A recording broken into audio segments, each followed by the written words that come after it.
ప్రభువైన యేసుక్రీస్తు వారి శక్తి కలిగిన నామములో కూడి వచ్చిన అందరికీ నా ప్రత్యేకమైన వందనాలు చెల్లిస్తున్నాను. యేసుక్రీస్తు వారు ఈరోజు లోకంలోనికి రక్షకుడిగా ఉదయించాడనేటువంటి వార్త ప్రపంచమంతా సంతోషిస్తున్నటువంటి సంబరాలను చేసుకుంటూ అంబరాలను అంటిపోతూ ఉంది. మరోపక్క అంతే విధంగా పెర్సిక్యూషన్, క్రైస్తవుల మీదకు దాడులు, సంఘాల మీదకు దాడులు, విశ్వాసుల మీదకు దాడులు అంతే విధంగా కూడా కొనసాగుతూ ఉన్నాయి. మరి ఇలాంటి సమయంలో అసలు యేసుక్రీస్తు వారి గురించినటువంటి కొన్ని వాస్తవ విషయాలను మనం దేవుని వాక్య కేంద్రంగా చూడటానికి ప్రయత్నం చేద్దాం. ఈరోజు ఈ క్రిస్మస్ కోసం చాలా ప్రదేశాల్లో వాక్యాలు చెప్తూ వచ్చాం, చాలా మీటింగ్స్ అటెండ్ చేస్తూ వచ్చాం, చాలా మెసేజ్ నేను కూడా విన్నాను. ఇవన్నీ విన్న తర్వాత నాకు ఈరోజు ఒక విషయాన్ని సంఘంతో, మానవ హృదయాలతో మాట్లాడుకోవాలని అనిపించింది. అదేంటంటే, యేసుక్రీస్తు వారు ఒకవేళ పుట్టి ఉండకపోతే ఏమై ఉండేది? ఆ ప్రశ్న మీకు అర్థమైందా?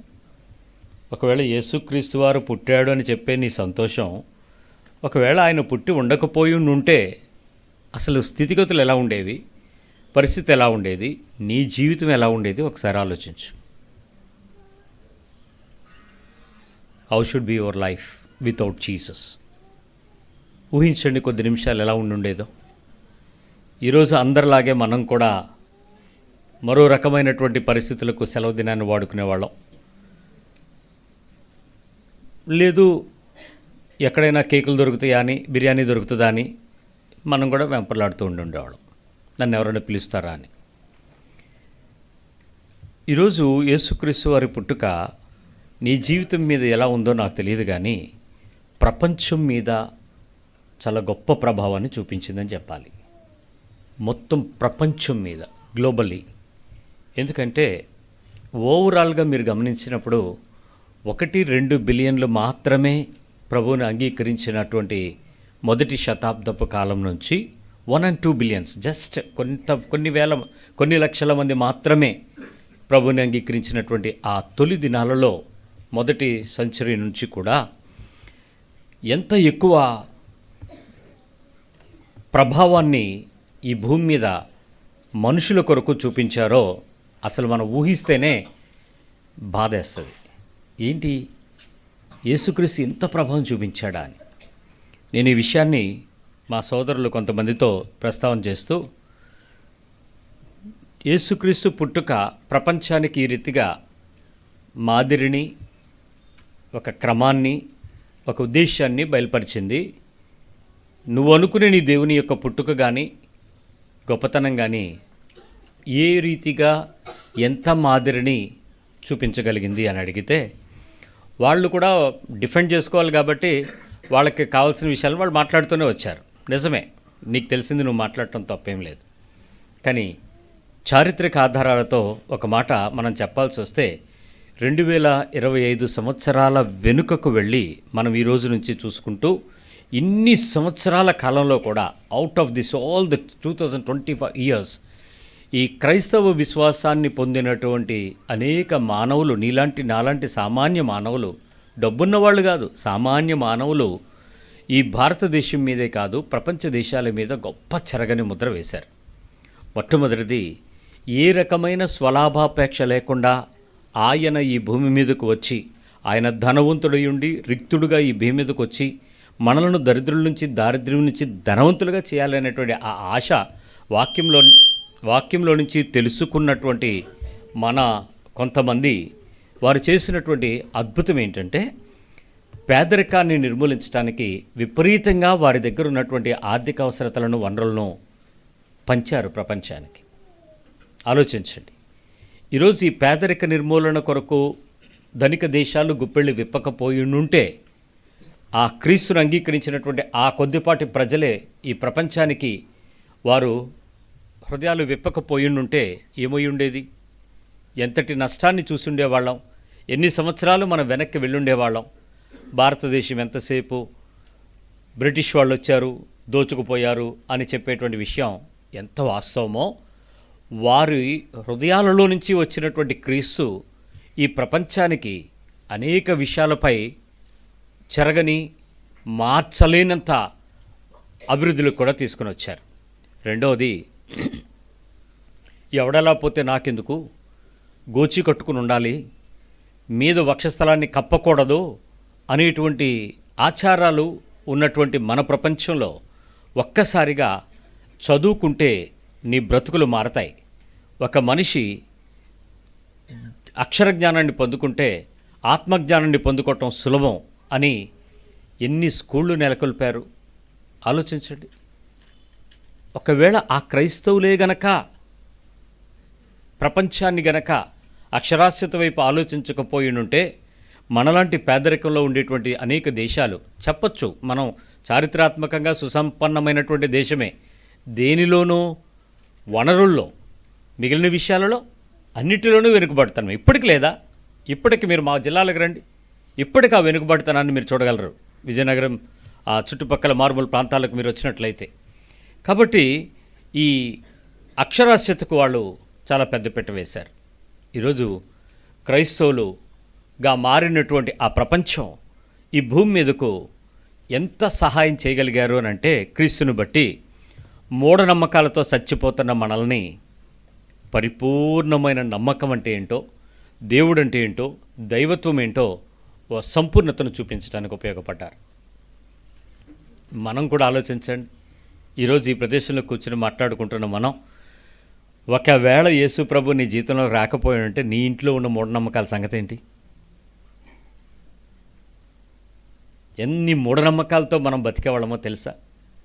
కనీసం శారీరక ధర్మాలను సైతం పట్టించుకోక, స్త్రీ సుకుమారత్వాన్ని కూడా పట్టించుకోక, ప్రతి సమయంలో కూడా వారిని బయటపెట్టి అపవిత్రులుగా చూసి, భర్త చనిపోవటంలో ఆమె భాగస్వామ్యం లేకపోయినా ఎదురుస్తే దరిద్రమని వెనక్కి పెట్టి, ఎన్ని రకాల మూఢనమ్మకాలు ఇవన్నీ. ఆహారం విషయంలో మూఢనమ్మకాలే, ఆచారాల విషయంలో మూఢనమ్మకాలే, సాంస్కృతిక విషయాలలో మూఢనమ్మకాలే. ఎన్ని తప్పిదాలకు చరిత్రకు వెనక్కి తిరిగి చూస్తే క్రైస్తవ్యమే వారిని ఎడ్యుకేట్ చేసిందని చెప్పడంలో ఏమాత్రం అతిశయోక్తి లేదు. నాలుగవదిగా, వృద్ధులు కానీ విడవబడిన వారు కానీ చెయ్యి అందుకున్నటువంటి అవకాశం ఎవరిచ్చారు? ఎవరు ముట్టుకున్నారు? ముసలితనం నిజానికి జీవితంలో ఒక శాపపు సమయం అని ప్రజలు చెప్తారు. It's a curse. ఎందుకంటే ఆ మలిదశ ఎవరికి ఉపయోగపడదు, ఎవరికి సహాయపడదు, ఎవరు ఆదరిస్తే తప్ప, ఓదారిస్తే తప్ప, చేయిస్తే తప్ప పట్టుకోలేనటువంటి పరిస్థితులు. కానీ అలాంటి వృద్ధాప్యపు దినాలలో సైతం వృద్ధుల కొరకు ఎంతో సేవ పరిచర్య చేసినటువంటి నాటి క్రైస్తవ్యం నేటికి కూడా మనకి మాదిరిగానే ఉంది. ఇంకా చెప్పాలంటే వైద్య సేవలు అందించడంలో భారతదేశంలోనే కాదు, అనేక వర్ధమాన దేశాల్లో, ఆఫ్రికా లాంటి చీకటి ఖండాల్లో ఈ మెడికల్ ఫెసిలిటీ అంటే ఏంటో తెలియనటువంటి పరిస్థితులు. నాటు వైద్యాలు, నేటి వైద్యాలు, పసరు వైద్యాలు, రకరకాల వైద్యాలు, ఎన్నో రకాలైనటువంటి ఈ వైద్య సేవలు అందించలేని పరిస్థితుల్లో ఉండేటువంటి ప్రాంతాల్లో దేవుని యొక్క ప్రేమ అనేకుల దగ్గరకు వచ్చి ఈరోజు కొత్త కొత్త ఎక్విప్మెంట్ని కనుక్కోవటానికి కానీ, సర్జరీలను కనిపెట్టడం కానీ, అవయవాలను మార్చేటువంటి టెక్నాలజీని అభివృద్ధిపరచడంలో కానీ, జన్యుపరమైన లోపాల నుంచి శారీరక భాగాలలో ఉండేటువంటి గర్భస్థ శిశువుకి సైతం ఆ రిపేర్లు, రీప్లేస్మెంట్లు చేయగలిగిన అద్భుతమైన పరిజ్ఞానం ఈ క్రైస్తవులు ఈ ప్రపంచానికి ఆయుష్ ప్రమాణాన్ని పెంచడానికి ఉపయోగపడ్డారు. లక్షల మందిని దత్తత తీసుకొని అనేక కుటుంబాలను లేవనెత్తారు. ఈరోజు హాస్టళ్ళు కానీ, ఆయా ప్రదేశాలలో అణిచివేతకు గురుగుతున్నటువంటి తెగలకు కానీ, కొండ ప్రాంతాల్లో బ్రతుకుతున్న మనుషులను కానీ, నువ్వెవడివి నాకు సంబంధం లేదు, నీ దగ్గర ఉన్నది నాకు కావాలి, కానీ నేను నిన్ను రానివ్వను, నువ్వొక ఆటవిక జాతి అని వదిలిపెడితే మనుషులు తినేసే జాతుల్ని మార్చి మానవులను, మృగాలుగా ఉన్న మనుషులను మనుషులుగా మానవీయంగా మార్చినటువంటి ఘనత ఒక క్రైస్తవ సువార్థికులది కాదా? ఆలోచించండి. అనేక చట్టాలు చేసి మానవులకు దేవుని యొక్క ప్రేమ ఎలా ఉంటుందో, దైవికమైన పరిపూర్ణత ఏ రకమైన సహాయకులుగా ఉంటుందో ఎంతో దగ్గరగా వచ్చి యేసుక్రీస్తుని ఈ లోకంలోనికి పంచిపెట్టినటువంటి ఈ క్రైస్తవుడు ఒక్క మానవుడే. ఆ ఒక్క మానవుడు భూమి మీదకి వచ్చినప్పుడు చాలా రకాల పరిస్థితులు జరిగాయి. మీకు మాట చెప్తే మీరు ఆశ్చర్యపోతారు. జ్ఞానులు ఇథియోపియా, మెసొపొటేమియా ఆయా ప్రాంతాలలో నుంచి ఆ యేసుక్రీస్తుని వెతుకుని ఆయన దగ్గరికి వచ్చారు. బాలుడిగా పుట్టిసి ఉన్నాడు, అప్పటికే ఎక్కడున్నాడు అని వెతుక్కుంటూ వచ్చారు. అక్కడికి వచ్చి ఆయనకు సాగిలపడి ఆయనకు నమస్కారం చేసి ఆయనను పూజించి వెళ్ళిపోయారు. నా ప్రశ్న ఏంటంటే, యేసు ప్రభువును పొందుకున్నటువంటి ఈ జనము ఇంత గొప్ప పరిచర్య చేస్తే ఆ యేసు ప్రభువుని ఆరాధించడానికి వచ్చినటువంటి జ్ఞానులు రక్షణ పొందారా? జ్ఞానులు రక్షణ పొందారా? యేసు గురించి తెలుసుకోవటం రక్షణ కాదు ప్రియులారా. ఈరోజు నీకు శుభాకాంక్షలు తెలియచేసిన వాళ్ళందరికీ యేసు ప్రభు తెలుసు, కానీ వారందరికీ రక్షణ లేదు. వారు జ్ఞానులే, నీకు విషెస్ చెప్పారు, నీకు శుభాకాంక్షలు తెలియచేయటంలో వారి ప్రేమను మన కోసం పంచారు. కానీ పెద్ద సమస్య ఏంటంటే వారి జీవితంలో ఏమాత్రము కూడా రక్షణ యొక్క అనుభవం వారికి లేదు. ఆలోచించండి. ఈరోజు యేసు ప్రభు కొరకు మందిరాల్లోకి వచ్చిన, హ్యాపీ క్రిస్మస్ అని అరిచి కేకలు వేసి చెప్పిన, ఆయా పరిస్థితుల్లో మీరందరూ కూడా దేవునికి ఇష్టలుగా ఉన్నవారు అనే రకాలుగా మాట్లాడుకున్నా, మనము ఆ రక్షణ యొక్క ఆ పరిపూర్ణమైన అంచుని మనం తెలుసుకోకపోతే మన క్రైస్తవ్యం కూడా ఓ రకమైనటువంటి తప్పిదమనే చెప్పాలి. ఈరోజు యేసుక్రీస్తు వారు లోకంలోకి వచ్చి బోధించినటువంటి ఆ బోధలు జీవితాలలో ఎంతో మార్పును తీసుకుని వచ్చినటువంటి పెద్దలు, చదువుకున్నవారు ఆ మాటను పట్టుకుని దాని ప్రకారం జీవించడానికి ప్రాక్టీస్ చేస్తూ జీవితాలే మారిపోయి దేవుని కొరకు సేవకులుగా మారిపోయిన వారు కొన్ని వేల లక్షల మంది ఉన్నారు. కానీ ఈరోజు ఆ యేసు ప్రభు దగ్గరకు వచ్చేసామనుకునే వాళ్ళు కూడా చాలామంది ప్రభుతో లేరు. మందిరంలోకి వచ్చారు, బాప్తిజమాల దగ్గరికి వచ్చారు, కానీ ప్రభుతో లేరని గట్టిగానే చెప్పాలి. ఒక చిన్న విషయాన్ని మనం అర్థం చేసుకుందాం. ఒకవేళ యేసు జన్మించి ఉండకపోతే అనేటువంటి ప్రశ్నకు భౌతికంగా ఇంత మేలు దొరికిందని మనం సంతోషంగా చెప్పగలిగాం కదా. ఇప్పుడు నేను మీతో చెప్పేటువంటి విషయం ఒకసారి ఆలోచించండి. యేసు ప్రభు గనక భూమి మీద జన్మించి ఉండకపోయి ఉంటే దేవుడు ఎలా ఉంటాడో మనుషులకు ఖచ్చితంగా తెలిసి ఉండేది కాదు. That is point number 1. మానవ జీవితాన్ని ఉద్ధరించడం మాట దేవుడు ఎరుగు. అసలు దేవుడు అంటే ఏంటో కూడా తెలిసి ఉండేది కాదు. మీకెవరు దేవుడు అంటే ఎవరు చెప్పారు? మీరు పుట్టినప్పుడు మీకు దేవుడు అంటే ఎవరు తెలుసు? మీ అమ్మగారు మిమ్మల్ని చర్చిలోకి తీసుకొస్తే మీ చర్చిలో దేవుడు మీకు దేవుడు అవుతాడు. మీ నాన్నగారు మీ అమ్మగారు మిమ్మల్ని గుడికి తీసుకెళ్తే ఆ గుడిలో దేవుడు మీకు దేవుడు అవుతాడు. ఆకాశాన్ని చూపించి ఇదిగో సూర్యుడు దేవుడు భగవానుడు అంటే అతను దేవుడు అవుతాడు. ఎందుకు దేవుడు ఎవరు అనే విషయం అసలు నీకు ప్రత్యక్షపరుచుకున్నది ఎవరనుకుంటున్నారు? ఈ మాట లోకానికి రక్షకుడిగా వచ్చిన వాడు గురించి చెప్పినటువంటి ఈ క్రైస్తవ్యం గురించినటువంటి మాట ఈరోజు ప్రపంచంలో ఏ దేవుడు కూడా నేను మిమ్మల్ని రక్షించడానికి వచ్చానని చెప్పలేదు. ఆలోచించి చూసుకుంటే ఏ గ్రంథంలో కూడా ఆ విషయం లేదు. క్రీస్తు గురించినటువంటి విషయంకి వచ్చేటప్పటికే అనేక మారులు ఈ విషయాన్ని ప్రస్ఫుటంగా చెప్పబడింది. ఒక ఆలోచన చేయండి. యోహాను సువార్తలో 1వ అధ్యాయంలో 1వ వచనం ఈ విధంగా ఉంది. ఆదియందు వాక్యము ఉంది, వాక్యము దేవుని యొద్ద ఉండెను, వాక్యము దేవుని దగ్గరే ఉండేది, వాక్యము దేవుడై ఉండెను, వాక్యమే దేవుడై ఉండేది. 14వ వచనం. ఆ వాక్యము శరీరధారి అయి, ఈరోజు ప్రపంచం మాట్లాడుకుంటున్నటువంటి శరీరాన్ని ధరించి కృపా సత్య సంపూర్ణుడుగా, కృపతోనూ సత్యముతోనూ సంపూర్ణుడుగా మన మధ్య నివసించెను. మన మధ్యలోనికి దిగి వచ్చింది. మన మధ్యలో పుట్టాడు, మన కొరకు వచ్చాడు. అసలు దేవుడు ఎలా ఉంటాడో నీకెలా తెలుసు? యేసుప్రభు రాకపోతే దేవుడి దగ్గర నుంచి ఒకటి వచ్చింది, అది దేవుడై ఉన్నాడు, ఆయన దేవుని సంబంధి, కృపతోనూ సత్యంతోనూ కలుసుకున్న దేవుని సంబంధి అని ఈ ప్రపంచానికి ఎవరు చెప్తారు? ఎలా తెలిసుండేది? తెలీదు సహజంగా. కాబట్టి దేవుడు మానవ రూపంలో మన మధ్యలోనికి నివసించి చూసేటప్పుడు అదృశ్య దేవుడి యొక్క స్వరూపాన్ని దృశ్యంగా మన కొరకు ప్రత్యక్షంగా చూపించిన దైవత్వాన్ని మనం ఇక్కడ చూస్తున్నాం. అదృశ్యంగా కనపడుతున్నటువంటి దేవుడని ఇప్పటికీ సైన్స్ నమ్ముతుంది, దివ్య శక్తి అని చెప్తుంది, దైవము ఒక ప్రత్యక్షత అని చెప్తుంది. కానీ ఇలాంటి పరిస్థితుల్లో ఆ సంపూర్ణత కృపాసత్యంగా మన మధ్య మానవ రూపంలో నివసించి చూపించడానికి ఈ లోకంలోకి వచ్చాడు. కొలసీ పత్రికలో 1వ అధ్యాయంలో 15వ వచనం ఒక్కసారి చూస్తే, కొలసీ పత్రిక, ఆయన అదృశ్య దేవుని స్వరూపి అయి, చాలా జాగ్రత్తగా చదివితే మాట ఉంది, ఆయన అదృశ్య దేవుని యొక్క స్వరూపము కలిగిన వాడై సర్వ సృష్టికి ఆది సంభూతుడై ఉన్నాడు. That's a beginning of this generations, of this creations. అదృశ్య రూపములో ఉండి దృశ్య రూపకంగా మన మధ్యలోనికి వచ్చాడు. ఈ ప్రత్యక్షత యేసుక్రీస్తు ద్వారానే మనకు కలిగింది. మీరు ఇంకెవరి గురించి అయినా మాట్లాడితే యుగాల గురించి మాట్లాడచ్చు, ఆయా కాలాలలో నేను ఉన్నవాడనని చెప్పవచ్చు.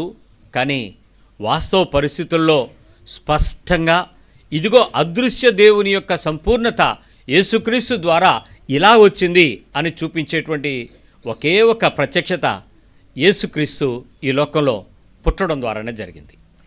ఆయన దేవుడు ఎలా ఉంటాడో ఈ లోకంలో దేవుడు, దేవత, శక్తి, ప్రభావము, ఆరా అనే వెలుగు అని, ఆత్మ అని, ఇలాంటి చాలా విషయాలు మాట్లాడుతూ ఉన్నటువంటి ఆ ప్రపంచంలో ఈ విషయం ఈ రీతిగా ఉంది అని చూపించినటువంటి ఆ సంపూర్ణమైన ఆ సహజమైనటువంటి స్వరూపాన్ని ఆయన మానవులకి చూపించుకున్నాడు.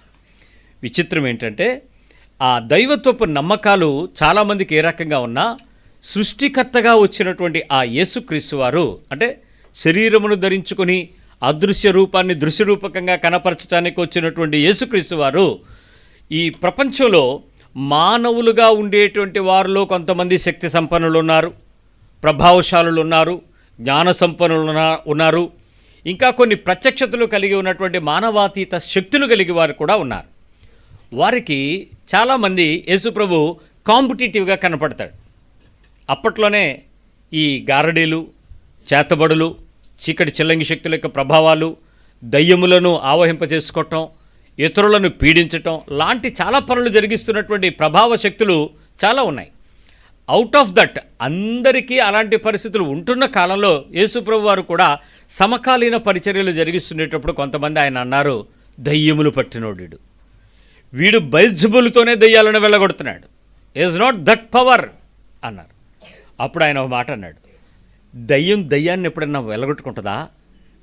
దయ్యపు శక్తిని బయటకు పంపడానికి అధికారం కలిగి ఉంటుందా? ఆలోచించండి అన్నాడు. అప్పుడు అర్థమైంది వాళ్ళకి, అరే ఇతను దయ్యములతో వెళ్ళగొడుతున్నాడు కాదు, ఇతడు దేవుని శక్తి ప్రభావం కలిగిన వాడు, ఇతడు దేవుని యొక్క అంశ లేక ఆ రూపము అనేటువంటి విషయాన్ని వారు అంగీకరించాల్సి వచ్చింది. ఈరోజు మానవుల కంటే అనేక పరిస్థితుల్లో దీవించటం మాకు తెలుసు, ఆ దీవెనలు మా దగ్గర ఉన్నాయి, ఆశీర్వాదాలు మా దగ్గర ఉన్నాయి, మా దగ్గరకు వస్తే మేము మిమ్మల్ని తల మీద చేస్తే దీవెన పొందుతారు, మా దగ్గరకు వచ్చి కాళ్ళు పట్టుకుంటే మీరు దీవించబడతారు, మా దగ్గరకు వచ్చి మమ్మల్ని మన్నన చేసుకుంటే, మచ్చిక చేసుకుంటే, మా యొక్క కృపను పొందుకుంటే, మా దయ మీ మీదకి వస్తే, మీరు మమ్మల్ని ఆరాధిస్తే మీరు ఇన్ని విషయాలలో దీవించబడతారని చెప్పే ఒక ప్రపంచానికి ఆయన దేవుని దగ్గరకు వెళితే మనం దీవించబడతాం, ఆయన దగ్గరికి వెళ్ళడానికి ఒక మార్గం ఉంది అని చూపించటానికి యేసుప్రభు వచ్చాడు. ఆయన రాకపోయి ఉంటే ఈరోజు మన భక్తి మరో రకమైనటువంటి పరిస్థితుల్లో చిక్కుకుపోయి ఉండేదేమో. ఆలోచించండి. మేము ఒరిస్సా నుంచి ఆ వెనుక భాగానికి దగ్గరగా, అంటే మనం ఉంటున్నటువంటి పార్వతీపురం ప్రాంతానికి ఒక 80 కిలోమీటర్లు దాటి ఆ ప్రాంతానికి బందుగామని ఆ చుట్టుపక్కల ప్రాంతాలకు మనం వెళ్ళినప్పుడు ఆ ప్రాంతాలలో రకరకాల ఆచారాలు మనం చూస్తాం. విచిత్రంగా అనిపిస్తుంది. మనం అక్కడికి వెళ్తే వాళ్ళ వస్త్రధారణ కానీ, వేషధారణ కానీ, ఆచారాలు కానీ, ఆ పద్ధతులు కానీ చూస్తే నిజంగా మనం ఎంత మెరుగ్గా ఉన్నామో, ఎంత గొప్పగా ఉన్నామో అనే విషయం మనకు అర్థమవుద్ది. అక్కడ వాళ్ళు ఒక దేవతకు పండగ చేస్తూ ఉంటారు. ఆ దేవతకు వాళ్ళు పండగ చేసేటప్పుడు బట్టలేమీ లేకుండా ఆ దేవత విగ్రహం ముందు బోర్లా పడుకుని ఒకరి మీద నుంచి ఒకరు దొర్లుతూ నడుస్తారు. అంటే రోల్ ఆన్ అవుతారు.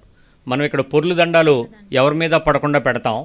అక్కడ ఏంటంటే మనుషుల మీద మనుషులు రోల్ అవుతూ ఉంటారు. బట్టలేం వేసుకోరు. ఆడ మగ చిన్న పెద్ద ఎవరికి ఏం తేడా ఏమి ఉండదు. వాళ్ళకి ఆ విషయంలో అసలు అది ఆ శారీరక లింగ భేదాన్ని వాళ్ళు చూసేటువంటి మనుషులు కూడా కాదు. మనంతా దెబ్బలాడుకునేటువంటి గొడవ స్వభావం కూడా కాదు. కానీ ఆ ఆచారం వాళ్ళు ఆ ప్రదేశంలో పందిని కోసి ఆ రక్తాన్ని కింద పోసి దాని మీద దొర్లుతారు.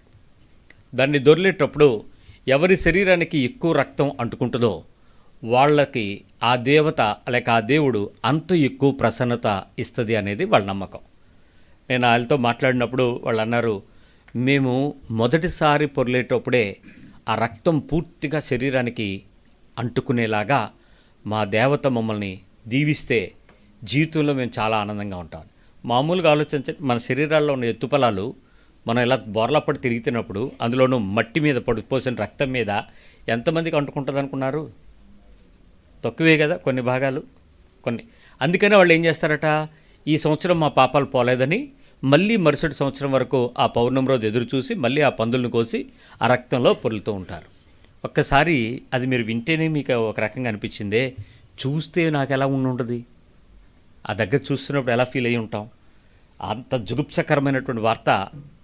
కానీ వాళ్ళు ఎంత ఆనందంగా చేస్తున్నారంటే, ఎంత శ్రద్ధగా చేస్తున్నారంటే, ఎంత భయభక్తులతో చేస్తున్నారంటే మా బట్టలు కూడా ఇప్పదీయడానికి ప్రయత్నం చేశారు. బాబోయ్ కెమెరా పట్టుకున్నాం, మీ ప్రపంచాన్ని చూపిస్తాం, దయచేసి మా బట్టలు తీయకండి అంటే అప్పుడు ఆ పెద్ద చెప్తే అప్పుడు మమ్మల్ని విడిచిపెట్టారు. అంటే అలాంటి పరిస్థితుల్లో దేవుడు ఎవరు అనేది ఏం చేస్తాం? ఆ ప్రదేశంలో నుంచి ఇద్దరు పిల్లల్ని కిందకి తీసుకొచ్చి నేలకి అర్బన్ ల్యాండ్కి తీసుకొచ్చి వారికి హాస్టల్లో పెట్టి చదువు చెప్పిస్తున్నాం. ఆ పిల్లలు ఇప్పుడు 10th క్లాస్ కంప్లీట్ చేసి అక్కడికి వెళ్ళి ఆ ఊర్లో వాళ్ళకి చెప్తున్నారు, ఇది తప్పు, ఇది మంచిది కాదు, ఇది మంచి గుణము కాదు, ఇది ప్రయోజనకరమైనటువంటి పని కాదు, మన పాపాలను తొలగించుకోవటానికి మనం చేస్తున్నటువంటి పని క్రమమైనది కాదు అని వాళ్ళకి ఎంతగానో బోధిస్తూ ఉన్నారు ఆ పిల్లలు. ఇప్పుడు మళ్ళీ వాళ్ళు ఇంటర్మీడియట్కి మళ్ళీ టౌన్ వచ్చేస్తారు. వాళ్ళు చెప్తూ ఉంటే ఈ పిల్లలు చదువుకున్న దాన్ని బట్టి దేవుని యొక్క ప్రత్యక్షత యేసుక్రీస్తుని చూడటాన్ని బట్టి ఆ విషయాన్ని వాళ్ళకి ప్రత్యక్షమవుతుంది. ఈరోజు యేసు ప్రభువుని తెలుసుకున్న మన జీవితాలలో దేవుడు ఎంత గొప్పవాడో మీకు ఇప్పుడు అర్థమవుతుందా? అలాంటి పరిస్థితుల్లో మూఢనమ్మకాలతో, ఆచారాలతో, బలహీనతలతో, కక్షలతో ప్రజల మధ్య దేవుడు ఎవరో తెలియని పరిస్థితుల్లో గుడ్డితనంగా ఉన్నటువంటి అనేక మందికి దేవుడు ఎంతో ప్రత్యక్షతనిచ్చాడని మనం ఒప్పుకోవాలి కదా. ఈరోజు యేసుక్రీస్తు లోకంలోకి ఎందుకు వచ్చాడని ఎవరైనా అడిగితే చెప్పే ఒకే మాట ఏంటంటే, దేవుడు ఎలా ఉంటాడో మానవులకు ఖచ్చితంగా తెలియచేయటానికి యేసుప్రభు వారు ఈ భూమి మీదకి వచ్చారు. That's point number 1. లోకంలో చాలామంది దేవుళ్ళు ఉంటారు. ఓట్లు వచ్చేటప్పటికి ఎవరు దేవుళ్ళు? ఎలక్షన్ టైంకి ఎవరు దేవుళ్ళు? ఓటర్ దేవుళ్లకు నా ప్రణామాలు. చంద్రమోహన్ రావు గారు కొత్త షాప్ ఓపెన్ చేసినా ఎవరు దేవుడు అవుతాడు? అప్పుడు south India shopping mall open చేసేటప్పుడు వాళ్ళు చెప్తున్నారు, కస్టమర్ దేవుళ్ళకు స్వాగతం. కస్టమర్ ఏమవుతాడు? దేవుడు అవుతాడు. చాలామంది దేవుళ్ళుగా ఉంటారు. కానీ నిజమైన దేవుడు ఎవరు అని అంటే the one and only Jesus. ఆయన ద్వారానే ఈ శరీరాన్ని లోపలికి తీసుకుని వచ్చాడు. అయితే దేవుని కుమారుడిగా భూమి మీదకు వచ్చాడు అనేటువంటి విషయాన్ని చెప్పేటువంటి మనం, చూపించేటువంటి మనం, చెప్పుకునేటువంటి మనం, నమ్మే విషయాలను ఒక 3 విషయాలు మీకు మీ దృష్టికి తీసుకొస్తాను. నెంబర్ 1, దేవుడు ఎలా ఉంటాడో అనేటువంటి విషయానికి రూపము, మానవ రూపము, మానవ స్వరూపము, మానవ స్వభావము అన్న 3 లక్షణాలు మనిషికి ఎలా అర్థమయ్యాయో మనం అర్థం చేసుకోండి. మొట్టమొదటిది, గాడ్ ఈజ్ విత్ అస్. ఆయన మనకు సమీపంగా ఉన్నాడు అనే విషయాన్ని మొదట దేవుని ద్వారా ఈ లోకంలోకి వచ్చింది. ఇమ్మానుయేలు దేవుడు. ఏం పేరు దేవుని పేరు? God of Immanuel. ఇమ్మాన్యుయల్ అనే దేవుని పదానికి అర్థం ఏంటి? భాషాంతరమున దేవుడు మనకు తోడుగా ఉన్నాడు. దేవుడు నాకు తోడుగా ఉంటాడు, నా ఇంటికి తోడుగా ఉంటాడు, నా పనికి తోడుగా ఉంటాడు, నా పరిస్థితులకు తోడుగా ఉంటాడు. ఆయన నన్ను విడువడు, ఎడబాయుడు, ఎప్పటికీ నా పక్షంగా ఉండువాడు అని చెప్పడానికి యేసుక్రీస్తు వారు భూమి మీదకి వచ్చాడు. మనుషులు దేవుని దగ్గరికి వెళ్దాం అనుకున్నారు. ఎలా అనుకున్నారో తెలుసా? దేవుడు ఎక్కడి నుంచి మాట్లాడుతున్నాడు, ఏ ప్రదేశం నుంచి మాట్లాడుతున్నాడు, ఏ పరిస్థితుల్లో నుంచి మాట్లాడుతున్నాడో మనుషులకు అర్థమైపోయింది. మనుషులు జ్ఞానం కలిగిన వారు, ఎందుకంటే దేవుని ఆత్మస్వరూపం కదా. పాపం వలన కొంత పరిస్థితులు శ్రమ అనుభవిస్తున్నా దేవుని ప్రత్యక్షతను వాళ్ళు చూసేస్తున్నారు. అందుకని దేవుని కోసం ఒక పెద్ద గోపురం కడదాం అనుకున్నారు. బాబేలు గోపురం పెద్దగా కట్టేసుకుందాం అనుకున్నారు. అది ఒక గోపురం అనే పదం కంటే ఒక కోట, ఎక్కి పైకి ఎలా వెళ్ళిపోదాం అని అనుకున్నారు. మనుషులు దేవుడి దగ్గరికి వెళ్ళిపోదాం అనుకుంటే దేవుడు అనుకున్నాడు, మీరు నా దగ్గరికి రాక్కల్లా, నేను మిమ్మల్ని తీసుకెళ్లే రోజు ఒక రోజు ఉంది, అంతవరకు నేను మీకు దగ్గరగా ఉంటానని ఆయన దిగొచ్చి మనుషులకు కనపరుచుకున్నటువంటి ప్రత్యక్షత. మనతో ఉన్నాడు, మన మధ్యలో ఉన్నాడు, మన కొరకు జీవించాడు. ఆయన ఉనికిని వెతుక్కోవటానికి ఎక్కడో ప్రత్యేకించి స్థలాలు కూడా లేవు. నేను మళ్ళీ చెప్తున్నాను, యేసుక్రీస్తు వారు మత్తయి సువార్త 24వ అధ్యాయంలో చాలా ఖచ్చితంగా చెప్పాడండోయ్. ఏమన్నాడో తెలుసా? ఎక్కడ యేసున్నాడు అక్కడ యేసున్నాడని ఎవడన్నా చెప్తే ఎలమాకండి. ఎక్కడ దేవుడు ఉన్నాడు అక్కడ దేవుని ప్రభావం ఉందంటే తిరగమాకండి. ఎక్కడెక్కడో దేవుడు దేవతలు ఉన్నాయి అని అంటే వాటికి పరిగెత్తకండి. ఫలానా ప్రదేశంలోనే దేవుడు ఉంటాడని ఎవడైనా చెప్తే అది పెద్ద అసత్యం, అది అబద్ధం, దాన్ని మీరు ఎప్పుడు కూడా పట్టించుకోవద్దు అని చెప్పాడు. అంటే కారణం ఏంటి? అబద్ధ బోధకులు వస్తారు, దొంగ బోధకులు వస్తారు. మనుషులు దేవుని పేరట మోసం చేసే సందర్భాలు విపరీతంగా ఉంటాయి. ఈ ప్రదేశంలో దేవుని శక్తి ఎక్కువగా ఉంది, ఈ ప్రదేశంలో దేవుని బలం ఎక్కువగా ఉంది, ఈ ప్రదేశంలో దేవుని యొక్క గొప్పతనాలు చాలా ఎక్కువగా ఉన్నాయి. ఇది చాలామంది చెప్పేటువంటి విషయం. ఈ విషయాన్ని అర్థం చేసుకున్న నేను మొదటిగా పరిచర్యను ప్రారంభించిన తర్వాత ఒకటి స్పష్టంగా ఆలోచించాను. ఈ పనులు చేయటానికి ఒక ప్రత్యేకంగా ఏం చేయక్కర్లేదు. ఏది ఇప్పట్లో దేవుడు ఎవరి దగ్గర ఉన్నారు అని అంటే మీకు తెలుసో తెలీదో కానీ టచ్ అంటే పడిపోతే ఆడి దగ్గర దేవుడు ఉన్నాడని. టచ్లో దేవుడు ఉన్నాడా, ఆడిలోంచి దయ్యం ఉందా అనేది ఆ పాస్టర్ కూడా తెలియదు, ఏది ఆడు పడిపోయేంతవరకు. సో ఇది దైవత్వపు పద్ధతులు. కానీ నేను అర్థం చేసుకున్న దేవుడు వాక్యము ఉన్నాడని నాకు అర్థమైంది. ఆయన వాక్యం రూపేణా మన మధ్యలో ఉన్నాడనే విషయం నాకు స్పష్టత వచ్చేది. ఇక అప్పటి నుంచి ఈ చేష్టలు, ఈ క్రియలు పక్కకు పెట్టి దేవుని మాట బ్రతుకుకు ఎలా ఆధారమవుతుందో, ఆ మాట హృదయానికి ఎంత సమీపంగా ఉంటుందో, ఆ మాట నీ జీవితానికి ఎంత దగ్గరగా వచ్చేస్తుందో, ఆ మాట మనుషుల జీవితాన్ని దేవునితో నడిపించడానికి ఎంతో ఉపయోగపడుతుందో, సమీపంగా ఉన్న దేవుడు అనే విషయాన్ని వాక్యాన్ని బట్టి నేను అర్థం చేసుకున్నాను. గమనించండి, యేసు ప్రభువారు ఈ లోకంలోకి వచ్చి అద్భుతాలు చేశాడు, ఆశ్చర్యాలు చేశాడు, సూచక్రియలు చేశాడు, మహత్కార్యాలు చేశాడు, విడుదలలు చేశాడు, స్వస్థతలు చేశాడు, బోధలు చేశాడు. ఏది ఎక్కువ ప్రభావం చూపించింది అని అంటే మీరేం చెప్తారు? The miracles are the teachings? No, the teachings. ఈరోజు ఆ అద్భుతాలు, ఆశ్చర్యాలు, సూచక్రియలు, మహత్కార్యాలు యేసు ప్రభుని వెంబడించడానికి ఉపయోగపడలేదు. ఆఖరికి సిలువు దగ్గరికి యేసు ప్రభు దగ్గర ఎవరు లేరు. కానీ ఆయన మాట వినిన తర్వాత, ప్రపంచానికి మాటలు తీసుకుని వెళ్ళిన తర్వాత, ప్రపంచంలో ఉన్న ప్రతి మానవ మేధస్సు ఆ మాటలు చెవునబెట్టి, లక్ష్యపెట్టి హృదయంలో ఖచ్చితంగా ఆయనను నోటితో ఒప్పుకొని హృదయంలో విశ్వసించి ఆయన నాకు దేవుడని అంగీకరించారు. పిల్లరా, అద్భుతాలు కాదు, ఆశ్చర్యాలు కాదు. ఒకవేళ నీ జీవితంలో ఇప్పటికీ ఆశ్చర్యాలు, అద్భుతాల కోసమే నువ్వు ఉండుంటే, స్వస్థతల కోసం అక్కడ దేవుడు ఉన్నాడు, అక్కడికి వెళ్తే దయ్యం పోద్ది, ఇక్కడికి వస్తే ఆశీర్వాదాలను తిరుగుతున్నట్లయితే నువ్వు ఇంకా యేసు ప్రభుని వెతుక్కొని అనాగరికుడు అని ఖచ్చితంగా చెప్పచ్చు. ఈరోజు ఇంకెక్కడో దేవుడు ఉన్నాడని పరిగెడుతుంటే, ఇంకెక్కడైనా దేవత ఉంటుందని చెప్పి పరిగెడుతుంటే, అదే క్రైస్తవ దేవుళ్ళు, క్రైస్తవ దేవతలు, జాగ్రత్త సుమి, నీవు అనాగరికుడవు. నీ జీవితంలో ఇంకా యేసు ప్రభు చాలా దూరంగా ఉన్నాడు. నీకు ప్రభు సమీపంగా రావాల్సిన అవసరత ఎక్కువగానే ఉంది. మొదటిది, దేవుడు సమీపంగా ఉన్నాడు అనేటువంటి విషయం. ఆయన మొదటి నుంచి మనందరికీ తెలుసు, దేవుడు ఆత్మస్వరూపి అని. సృష్టి ప్రారంభంలో జలములపై దేవుని ఆత్మ అల్లాడడం అనేటువంటిది గ్రామర్. అలలపై సంచరించుచు ఆడుచూ ఉండెను.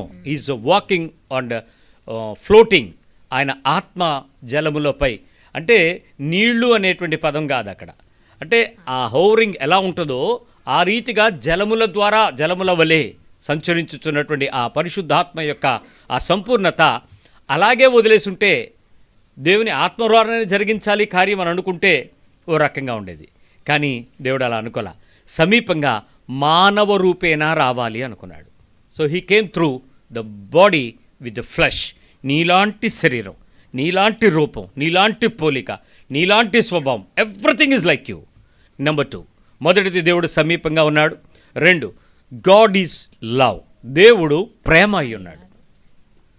దేవుడు తన ప్రత్యక్షతను మనకు చూపించేటప్పుడు మొదటి విషయాన్ని గమనించారు కదా, ఎలా ఉంటాడు అని అంటే సమీపంగా ఉంటాడు, మానవ రూపంగా ఉంటాడు, ఆత్మరూపంగా ఉంటాడు, వాక్య రూపంగా ఉంటాడని చెప్పాడు. రెండవది దేవుడు ప్రేమగా ఉంటాడు అని మనకు తెలియచేశాడు. ఎలాంటి ప్రేమగా ఉంటాడు? ప్రకటన గ్రంథం 3వ అధ్యాయంలో 19వ వచనంలో ఆ మాట గొప్పగా చెప్తాడు. 3:19, నేను ప్రేమించు వారిని అందరినీ గద్దించి శిక్షించుచున్నాను, కనుక నీవు ఆసక్తి కలిగి మారు మనసు పొందుము. నేను ప్రేమిస్తున్నాను కదా అని నిన్ను గనక ప్యాంపర్ చేస్తే, నిన్ను గనక తాయిలాలు ఇస్తే, నిన్ను గనక విపరీతంగా లాలన చేసేస్తే, నిన్ను ఇంకా ఎక్కువగా దాన్ని ఏమంటారు, పెంపరింగ్ని తెలుగులో ముద్దు చేయడం, గారాబం చేసేస్తే మనిషి నేర్చుకుంటాడా? ఆయనంట దేవుడు ప్రేమించేవాడు ఏం చేస్తాడంట? గద్దించి శిక్షించి ప్రేమను చూపిస్తాడంట. మారు మనసు పొందడానికి ప్రేమించి, ప్రేమ ఎలా చూపిస్తాడంట? గద్దించి శిక్షించి. మన పాస్టర్ గారు చెప్పారు, అలా కఠినంగా గద్దిస్తే సంఘంలోకి ఎవరు రారండి అని, దేవుడి దగ్గర కూడా ఎవడు వెళ్ళండి అన్నాను. ఆయన అన్నాడు, లేదండి నేను గద్దిస్తుంటే బాధపడుతున్నారు, బాధపడటాన్ని చూసి నేను ఏడ్చాను దేవుని దగ్గర, అందుకని నాకు అనిపించింది నువ్వు ఎందుకు వాళ్ళని ఏడిపిస్తున్నావు, నేను వాళ్ళని ప్రేమిస్తున్నాను కదా అన్నాడు దేవుడు. ఇంకా ఆ రోజు నుంచి గద్దించడం మానేశాను. నువ్వు విన్నది దయ్యమే, నీతో మాట్లాడుతున్నది దయ్యమే, అది దేవుని స్వరంలా అనిపించినటువంటి దయ్యపు స్వరం. ఎందుకో తెలుసా? దేవుడు తన ప్రేమించే ప్రజల్ని తన తప్పుల్ని ఎత్తి చూపుతాడు, తన బలహీనతల గురించి మాట్లాడతాడు, తన హృదయ దోషాల గురించి మాట్లాడతాడు, తన మానసిక దోషాల గురించి మాట్లాడతాడు, భౌతిక దోషాల గురించి మాట్లాడతాడు, వాక్దోషం గురించి మాట్లాడతాడు, నీ చూపు గురించి మాట్లాడతాడు, నీ ప్రవర్తన అంతటి మీద ఆయన అధికారం గురించి మాట్లాడతాడు, నిన్ను గద్దిస్తాడు, నిన్ను శిక్షిస్తాడు. Because he's loving you. That is God. యేసుక్రీస్తు వారు భూమి మీదకి వచ్చి శాస్త్రులు పరిచయాలు నిలబడుతుంటే గోడ కొట్టిన సున్నం అన్నాడు ఒకడు, నక్క అన్నాడు, మనుషులను విపరీతంగా మాట్లాడాడు. అది విమర్శ చేయటం కాదు, ఆ మనుషులలో ఆయన ప్రేమ, ఆ ఆత్మ నశించిపోకూడదని, ఆ మనుషులు ప్రభు దగ్గరకు తిరగాలని, వారి హృదయాలు దేవుని యొక్క ప్రేమను అర్థం చేసుకోవాలన్న ప్రేమే తప్ప ఆయనకి ఎవ్వరి మీద కూడా ద్వేషం లేనివాడు. నాకు అర్థమైంది దేవుని ప్రేమ. నేను నా దగ్గరకు వచ్చే ప్రజల్ని, నా ముందు ప్రభువుకు నడిపించేటువంటి ప్రజల్ని ఖచ్చితంగా ప్యాంపర్ చేయాలని కానీ, సూతం చేయాలని కానీ, వాళ్ళని సంతోషపరచాలని కానీ ఏ రోజు ప్రయత్నం చేయకూడదని నాకు దేవుని ప్రేమను బట్టి నాకు అర్థమైంది. అలా అని దేవుడు నాతో ఏమన్నా ప్రేమగా ఇంకో పద్ధతిలో ఉంటాడు అనుకున్నారా? నన్ను కూడా అందుకే అన్నాడు, బోధించేవాడు నీ మాట నీకు వినపడదా? నిన్ను నువ్వు విమర్శ చేసుకోవా? ఎంతసేపు వాళ్ళకైనా చెప్తావు, నీకు చెప్పుకోవా అని అడగలా? సో నాకు చెప్పాడు, నేను విన్నాను, నా బ్రతుకును పగలగొట్టుకుంటున్నాను, నేర్చుకుంటున్నాను, కట్టుకుంటున్నాను, పడుతున్నాను, లేస్తున్నాను, బోధిస్తున్నాను. కారణం ఆయన మిమ్మల్ని ప్రేమిస్తున్నాడు, నన్ను ప్రేమించినట్టే మిమ్మల్ని ప్రేమిస్తున్నాడు. యేసు ప్రభువుని దేవుడు ఎలా అయితే ప్రేమించాడో మనలను కూడా అలాగే ప్రేమిస్తున్నానని యేసు ప్రభు ద్వారా చెప్పించాడు. కాబట్టి దేవుని యొక్క ప్రేమ ఒక అద్భుతమైన పరిస్థితుల్లోకి తీసుకొచ్చాడు. ఎలాంటి ప్రేమ చెప్తాను శుభవార్త. నిన్ను క్షమించగలిగేంత ప్రేమ అది. నిన్ను నీ పాపాలన్నిటివి రక్తముల వలె ఎర్రవైనప్పటికీ, కెంపుల వలె ఎర్రవైనప్పటికీ హిమములాగా తెల్లగా చేసే ప్రేమ అయింది. ఏ తప్పైనా చెయ్యి, రక్తం కార్చాల్సింది. ఏ పాపమైనా చెయ్యి, బలి చెల్లించాల్సింది. ఏ మానసికంగా ఎవరికి కనపడకుండా దోషం చేయి, అపరాధ పరిహారార్థ బలి చెల్లించాల్సిందే. అలాంటి పరిస్థితుల్లో నుంచి దైవికమైన గొప్ప ప్రేమ నీకోసం దిగివచ్చి, నీకోసం నీ పాపాలన్నిటినీ ఎలాంటి పరిస్థితుల్లో ఉన్నా ఆయన క్షమించేసి నిన్ను సహాయం చేశాడు.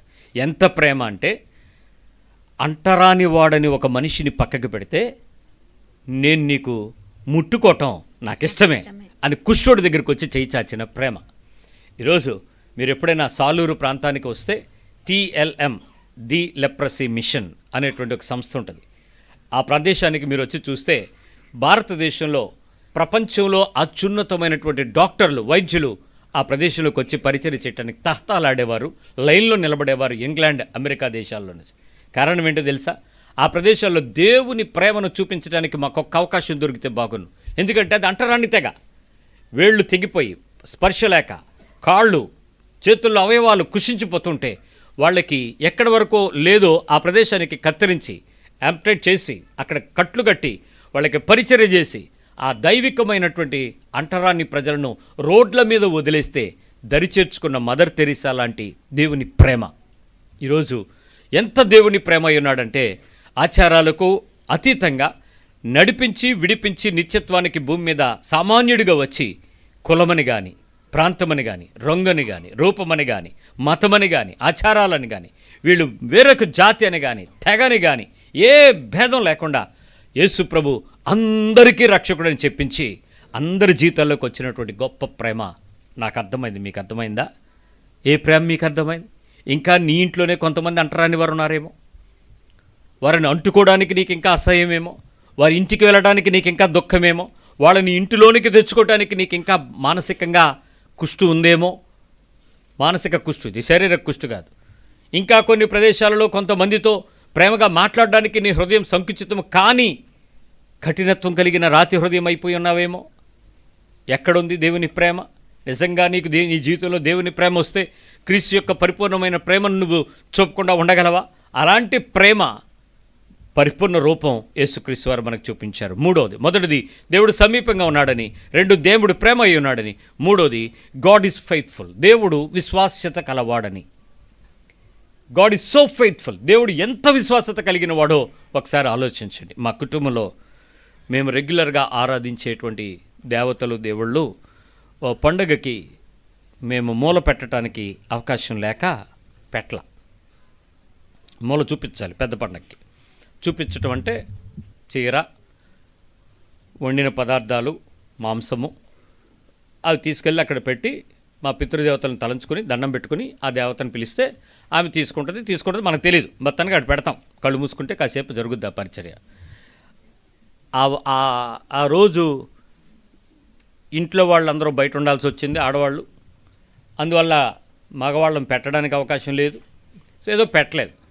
ఆ రాత్రి ఎట్టడికి ఇల్లంతా అల్లకొల్లోలం, మొత్తం మీదకు వచ్చేసి జుట్టు ఇసిరేసుకుంటూ, ఎవరు ఈ ఆడవాళ్ళే, ఒకళ్ళ మీద కాదు ఇద్దరి మీద ముగ్గురి మీదకు వాలిపోయి ఇంట్లో సామాన్లు తిరగేసేస్తుంటే, పైనుంచి కిందకి అరిచేస్తుంటే, నేను ఎలా చేస్తానంటుంటే, మమ్మల్ని ప్రేమించే దేవత మమ్మల్ని ఇబ్బంది పెడద్దా?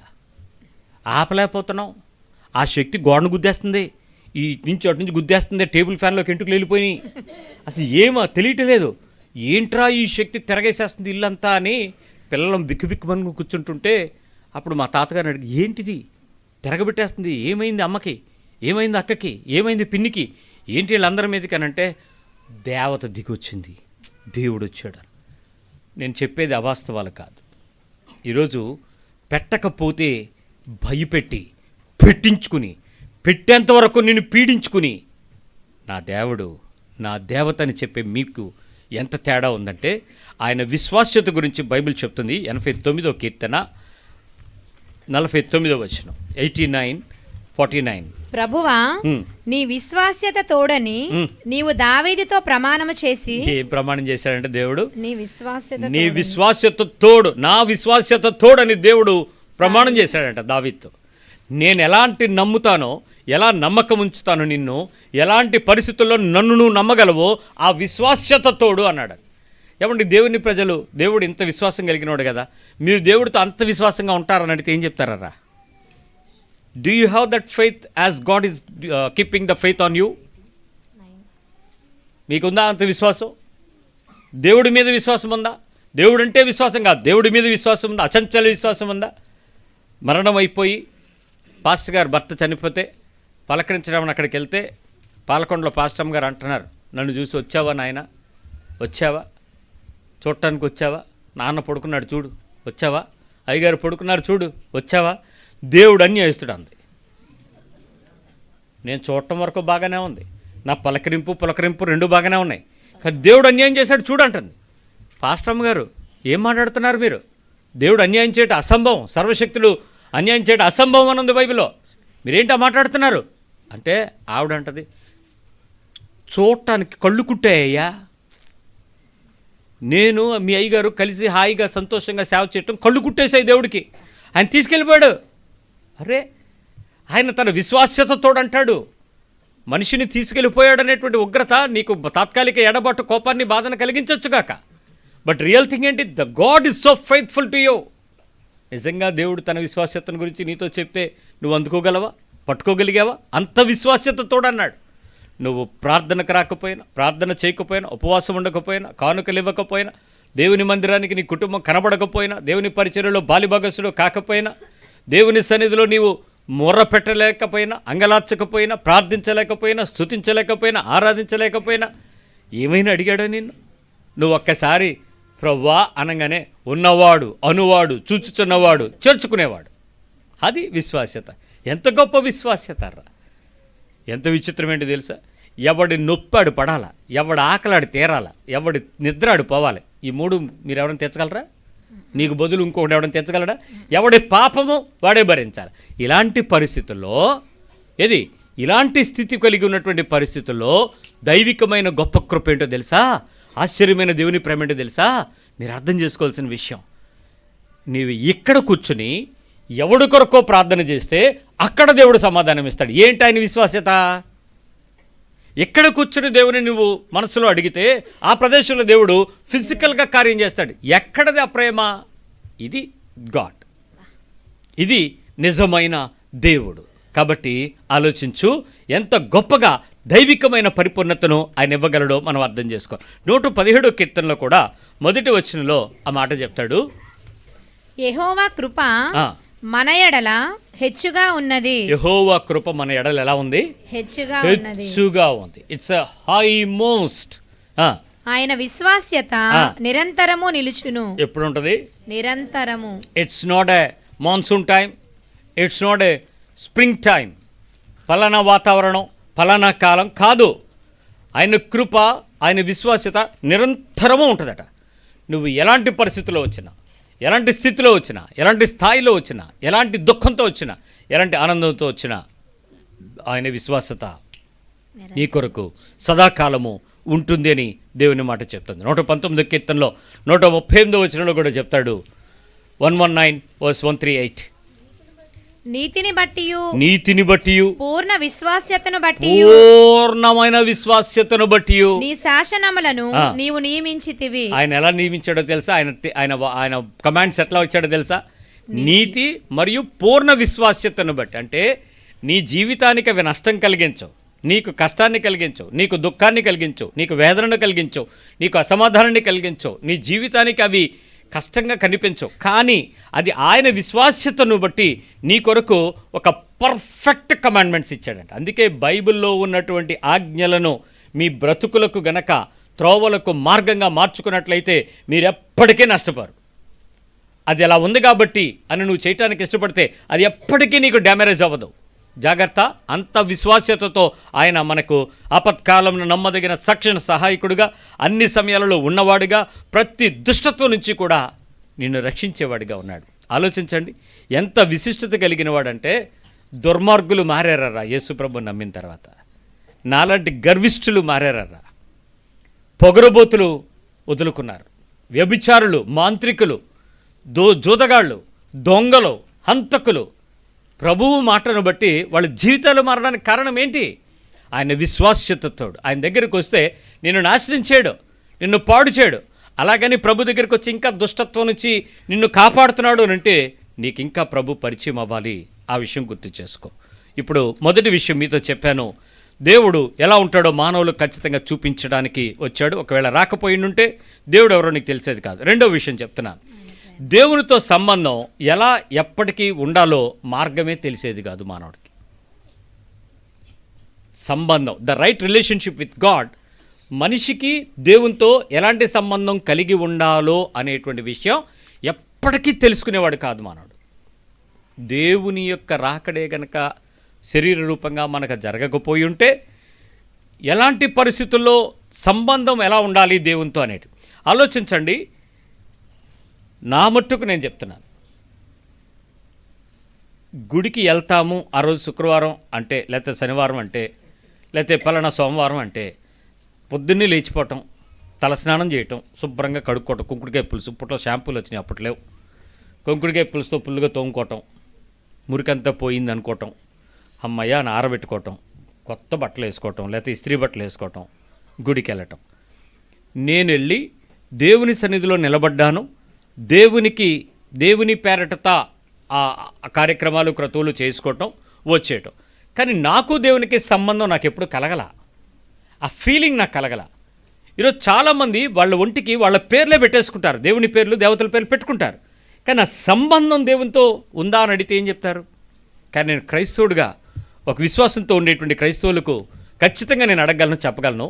మీ జీవితాలలో ఎవరినైనా చూడండి, ఏ పరిస్థితుల్లోనైనా చూడండి, ఏ స్థితిలోనైనా చూడండి, నీకు దేవునికి సంబంధం ఉందా అని అడిగితే ఏం చెప్తారు?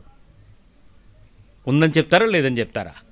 బాప్తిసం ద్వారా నీకు ఆయనకు ఒక సంబంధం. ఆయన మాట ఏమంటాడో తెలుసా? ఎఫ్సీ పత్రిక 1వ అధ్యాయం 5వ వచనంలో, ఎఫిషియన్స్ 1:5, ఎట్లనగా తన ప్రియుని యందు తాను ఉచితముగా మనకు అనుగ్రహించిన, తన ప్రియుడైనటువంటి కుమారుని యందు ఉచితంగా మనకు అనుగ్రహించిన తన కృపా మహిమకు కీర్తి కలుగునట్లు తన చిత్త ప్రకారమైన దయా సంకల్పము చొప్పున యేసుక్రీస్తు ద్వారా తనకు కుమారులునగా స్వీకరించుటకై మనల్ని ఏం చేశాడు ఆయన? మీ పక్కలకు చెప్పండి, నన్ను దేవుడు తన కుమారుడిగా స్వీకరించాడు యేసు ప్రభు ద్వారా. ఆ యేసు రాకపోతే నేను దేవునితో రిలేషన్ నాకు వచ్చి ఉండేది కాదు. నిజంగా నేను కుమారుడిగా కుమార్తెగా మారాను అంటే నాకు ఎవరు వచ్చారు?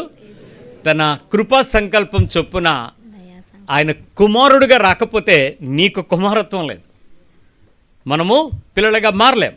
1 యోహాను పత్రికలో 5వ అధ్యాయము 1వ వచనం చెప్తుంది, యేసే క్రీస్తై ఉన్నాడని నమ్ము ప్రతివాడును, నమ్ముచున్న ప్రతివారమును దేవుని మూలముగా పుట్టియున్నాడు. మొట్టమొదటిగా మనం ఎలా పుట్టినామో దేవుని మూలముగా కొత్త జన్మ ఎత్తాము. ఓకే, పుట్టించిన వానిని ప్రేమించు ప్రతివాడును ఆయన మూలముగా పుట్టిన వానిని ప్రేమించును. మనం ఎవరిని ప్రేమిస్తాము? చూడండి, ఆయన మనల్ని ప్రేమించాడు కాబట్టి మనల్ని పుట్టించాడు, కాబట్టి మనం ఆయన్ని ఏం చేస్తాం? ప్రేమిస్తాం. బికాస్ ఆయన తన సంపూర్ణతను మనను ప్రేమించేటువంటి ఆ సంబంధంలోకి, అనుబంధంలోకి ఆయన మనల్ని తీసుకొచ్చాడు. రోమపత్రిక 8వ అధ్యాయము 16వ వచనం 17వ వచనంలో, రోమన్స్ 8:16 and 17, మనము దేవుని పిల్లలమని ఆత్మ తానే మన ఆత్మతో కూడా సాక్ష్యం ఇచ్చున్నాడు. ఎలా చెప్తున్నాడో తెలుసా? మనం ఎవరమంట? మీ పక్క వాళ్ళు చెప్పండి, దేవుని ఆత్మ మన గురించి సాక్ష్యం ఇస్తున్నాడు. మీరు దేవుని పిల్లలు, నేను దేవుని పిల్లవాడినే. ఎలా వచ్చింది రిలేషన్షిప్? యేసుప్రభు రాకపోతే మన పరిస్థితి ఏంటి? You will never have a right relationship with God. దేవునితో సంబంధం. బైబిల్లో మనకు కొన్ని ఉదాహరణలు ఉంటాయర్రా. యేసుప్రభు వారు చెప్పాడు, తప్పిపోయిన కుమారుడు తిరిగి వస్తే తండ్రి ఏం చేశాడు? చేర్చుకున్నాడా, వదిలేశాడా? లెక్క చూపించరా అన్నాడా? డబ్బులు ఏం చేసావు, ఎక్కడ తగలెట్టావు, నాకు ఎప్పుడు నేను కలెక్ట్ చేసుకొస్తాను, అది పోలీస్ కంప్లైంట్ ఇస్తాను అన్నాడా? ఏమనలేదు కదా. ఎలా చేర్చుకున్నాడు? బైబిల్ ఏం చెప్తుంది తెలుసా? చనిపోయి తిరిగి లేచాడు అన్నది. That's a relationship. తండ్రి ప్రేమ నిన్ను చూపించడానికి, నీ దగ్గరగా రావడానికి. క్రైస్తవులారా, ఈరోజు నీ జీవితంలో ఏదైనా చీకటి అడ్డుగా ఉండి, సొణుగుడు దగ్గరగా ఉండి, విగ్రహారాధన నీ హృదయంలో చేరి, వ్యభిచార పాపాలు మోహపు తలంపులతో సఫర్ అవుతుంటే, నువ్వు తిరిగి పడిపోయావనే విషయం నీకు అర్థమయ్యి, అయ్యా ప్రభువా నన్ను రక్షించని నువ్వు తిరిగి వస్తే, రెండింతలు దేవుని ప్రేమతో నిన్ను మార్చి నిన్ను తన కుమారుడిగా ప్రతిష్ఠించుకుంటాడు. అది యేసుక్రీస్తు ప్రేమ. ఎందుకు ఆ 3 పాపాలు చెప్పానంటే, ఆ 3 నిన్ను నాశనానికి తీసుకెళ్తాయి. సణుగుడు, విగ్రహారాధన, వ్యభిచారపు తలంపులు. ఈ పరిస్థితులు ఎంతటి స్థితిలోనైనా మనిషిని నిన్ను పడగొడతాయి. కాబట్టి దేవుని కృప నిన్ను దేవుని పిల్లలుగా ఆయన తీసేసుకున్నాడంట. ఆయన నిజమైనటువంటి క్షమాపణ ఏంటంటే, ఆయన మనల్ని చేర్చుకోవటంతో దేవుని యొక్క సంబంధం ఎలా ఉంటుందో ఆయన మనకు తెలుసుకునేటువంటి మార్గముగా, ఉపదేశంగా మన దగ్గరికి వచ్చాడు. 3వ విషయం చెప్తున్నాను. మొదటిగా దేవుని కుమారుడు మనకు ప్రత్యక్షత, దేవుని యొక్క సంపూర్ణమైన రూపం ఎలా ఉంటాడో అని మనకు చూపించడానికి, రెండవదిగా సంబంధాన్ని, పిల్లలుగా మార్చుకునే సంబంధాన్ని, తండ్రికి కుమారుడికి ఉండే సంబంధాన్ని కలిగి ఉంచడానికి మన దగ్గరికి వచ్చాడు. మూడవదిగా యేసు ప్రభు గనక భూమి మీదకు రాకపోయి ఉండుంటే ఎప్పటికీ జీవితంలో నువ్వు వెలుగును చూసి ఉండేవాడవు కాదు. వెలుగు అంటే ఏంటో నీకు తెలిసేదేగా, అంత భయంకరమైనటువంటి పరిస్థితి. ఆయన యోహాను సువార్త 1వ అధ్యాయంలో 4వ వచనంలో ఉంది, జాన్ 1:4, ఆయనలో జీవముండెను, ఆయనలో జీవముండెను, ఆ జీవము మనుషులకు వెలుగై ఉండెను. ఏమైంది మనుషులకి? వెలుగు. God is of light. ఆయనలో జీవము మనుషులకు వెలిగించేటువంటి వెలుగు అయ్యింది. ప్రభు రాకపోతే ఆ వెలుగు నీకు లేదు, ఆ వెలుగు నీకు రాదు, ఆ వెలుగు నీకు కనపడదు, ఆ వెలుగు నువ్వు చూపించలేవు, ఆ వెలుగు నీ ఇతరులకు ఎలా ఉంటుందో నీకు తెలియదు. కానీ ఇప్పటికీ చెప్తున్నాను, వెలుగు లోకంలో ప్రకాశిస్తుంది, అయితే చీకటి దాన్ని ఏం చేస్తుంది? గ్రహించకుండా ఉంది. ఈరోజు నీ జీవితం ఇంకా గ్రహించలేని పరిస్థితులు ఎక్కడైనా ఆపుతుంది అని అంటే స్టిల్ దేవుని యొక్క సంపూర్ణత నీ జీవితంలో ఇంకా వెలుగు రాలేదనే అర్థం. ఆ వెలుగు నీ దగ్గరకు వచ్చి నిన్ను ఎలా వెలిగిస్తుందో నువ్వు ఆలోచించుకో. అందుకే నిజమైన వెలుగు పాపముపై ఒక ఫోకస్. నిజమైన వెలుగు నీకున్నటువంటి అసహ్యతలు, అసమానతలు, హింస, వ్యాధి, నిరాశ, పగిలిన పరిస్థితులు, విడిపోయిన అనుభవాలు, వేదనలు, మరణాలు, ఇలాంటి అనేక పరిస్థితుల్లో యేసుక్రీస్తు ఒక గొప్ప ఆశ, గొప్ప వెలుగు ఆశాకిరణం. ఏంటి? ఎవరన్నా పిలిచి చచ్చిపోయారా అన్నాం అనుకోండి, క్రైస్తవుడు ఏమంటాడో తెలుసా? నిద్రించుచున్నారే కానీ చనిపోలేదంటారు. ఇది క్రైస్తవ వెలుగు. ఏంటి? నిద్రపోయాడా అని అంటే, అవును, నిద్ర ఎలా పోయాడు? ఒక రోజు లెగుస్తాడుగా. ఎప్పుడు? ప్రభు రాకడలో సమాధులు తెరవబడతాయి, మధ్యాకాశంలో బోరస్వరం వినపడుతుంది, ఇక్కడ సమాధులు తెరవబడతాయి, సజీవులు ఎత్తబడతారు. ఆ రోజు పరిశుద్ధులందరితో వస్తాడు, మేము మా బావులు చూస్తాం. మాకా ఏడుపేం లేదు, మాకా చింత ఏం లేదు, మాకా దుఃఖం లేదు, we're all right, we're comfort. ఎక్కడొచ్చింది వెలుగు? చనిపోతున్నటువంటి పరిస్థితుల్లో మరణకరమైన రోగం వచ్చిందనుకోండి, వాళ్ళ దగ్గరికి వెళ్ళి అమ్మ అప్పుడే చచ్చిపోతున్నాం అంటే ఏడవ్వలదు. Do not cry for me. మీరేమి నా కోసం ఏడవక్కర్లా. కానీ నేను ఈరోజు భూమి మీద శరీరం విడిచిపెడుతున్నాను, నేను ఎక్కడుంటాను? నా ప్రభువుని కలుసుకోవడానికి వెళ్తున్నాను. మీరు ఏడుస్తారు, నాకు ఇంకా రేపటి నుంచి క్రెడిట్ కార్డు కట్టక్కర్లా, అప్పులు లేవు, డోక్రా లోన్ లేదు, నాకు ఎక్కడికి వెళ్ళాల్సిన పని లేదు, నాకు ఆధార్ కార్డు చూపించి బస్సు ఎక్కాల్సిన పరిస్థితి లేదు, నేను దేవుని సన్నిధికి వెళ్ళిపోతున్నా, నేను ఈ భూమిని విడిచిపెట్టి వెళ్ళిపోతున్నా. I have a hope in Christ. మంచి వెలుగు ఉంది నాకు అసలు ఏ చింత లేదు. ఎవడైనా ఏమైనా వచ్చి అమ్మ ఎంత పెద్ద సంసారం నువ్వు వదిలేసి వెళ్ళిపోతాను, సావు బాబు మీరు పడండి, నన్ను దేవుడు తీసుకెళ్తున్నాడు, నేను దేవుడి దగ్గరికి వెళ్ళిపోతాను, వీళ్ళు తింటారా ఉంటారా సస్తారా పంటారా నాకు సంబంధం లేదు, హాయిగా వెళ్ళిపోతాను. ఏంటి ఆ వెలుగు? వాడికో నిరీక్షణ. క్రీస్తు ఓ నిరీక్షణ. ఏ పరిస్థితిలో ఉన్నా ఒక గొప్ప సంతోషపు నిరీక్షణ. ఏ పరిస్థితులు కూడా నీ జీవితంలో దేనికి కూడా ఈరోజు ఒక క్రిస్మస్ గురించి మేము మాట్లాడటానికి వెళ్తాం ఒక చోటకి. ఆ కుటుంబాలు సొంత ఇళ్ళు లేవు, మంచిల్లు లేదు, సొంత ఇల్లు లేదు. ఆ ఇల్లు ఒక ప్లాస్టిక్ టార్పలిన్, ఒక చిన్న గుడారం కట్టుకుని 4 మేకులు వేస్తే అది ఇల్లు. ఎక్కడైనా నేను చాలా భయపడి, ఎలాగా మీరు దీనిలో పడుకుంటారు ఏంటి సంగతి అని అడిగితే, అయ్యగారు ఒకసారి లోపలికి రండి అన్నాడు. ఆ గుడారంలోకి తెర తీసుకుని లోపలికి వెళ్ళేటోటికి విచిత్రం ఏంటంటే, చుట్టూ ఒక పల్చటి వల కట్టేసి ఉందండి, 4 మూకులు కట్టి చుట్టూ గుడారం లోపల. దాని లోపల బొంత వేసుకుని దానిలో పడుకున్నారు. ఆ గుడారం లోపల ఉన్నటువంటి ఎత్తు 4 అడుగులు, అంతే సైజుకి పైనకి, అంటే కవర్డ్ అనమాట పైకి. ఆయన అన్నాడు, ఒకవేళ తేలొచ్చిన, పాము వచ్చిన, సన్నగా ఉండే జర్రు వచ్చిన ఈ వల్ల చిక్కుంటా తప్ప మా దగ్గరికి రాదండి, మేము దానిలో పడుకుంటాం అన్నాడు. నీకు సెక్యూరిటీ బాగానే ఉంది కానీ ఆ రక్షణ ఏంటి? వాతావరణం, వర్షం చుక్క లోపల రాదయ్య గారు, చలి మాకు ఇబ్బంది పెట్టదండి, వేసవకాలం చెట్ల కింద పడుకుంటాం, మాకు ఇల్లు లేదని మాకు చింత లేదు, మాకు బాధ లేదు. కానీ విచిత్రం ఏంటంటే ఆ ఇంటి మీద స్టార్ కట్టాడు. అది చూసి కారు ఆపి ఆయన దగ్గరికి వెళ్ళాను. అన్నా ఏంటి పైన స్టార్ కట్టావేంటి? మా బిల్డింగ్లో కూడా ధనవంతులు చాలామంది స్టార్లు కట్టారు. వాళ్ళు ఎవరో క్రైస్తవులు కాదు, ఎప్పుడు మేము చూడలేదు, ఎప్పుడు ప్రైజ్ లార్డ్ అనే పదం కూడా తెలియదు, వాళ్ళకి యేసు ప్రభు గురించి కూడా తెలియదు. అందరూ కడుతున్నారు, వాళ్ళ పిల్లలు క్రైస్తవ స్కూల్లో చదువుతున్నారు, వాళ్ళు క్రిస్మస్ చేస్తారు, ఇల్లు కట్టారు. నేను అలాగే అడిగాను, ఏంటి స్టార్ ఎందుకు కట్టావు నాన్న అన్నా అని అడిగితే అన్నాడు, యేసు ప్రభు పుట్టాడన్నా అన్నాడు. నీ నోట్లోంచి వచ్చిన సంతోషకరమైన వార్త నాకు అర్థమైంది.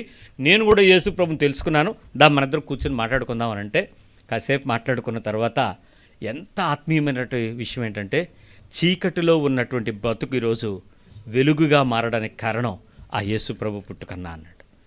ఏం చేసేవాడివి ఇంతకుముందు అనంటే దొంగతనం అన్నాడు.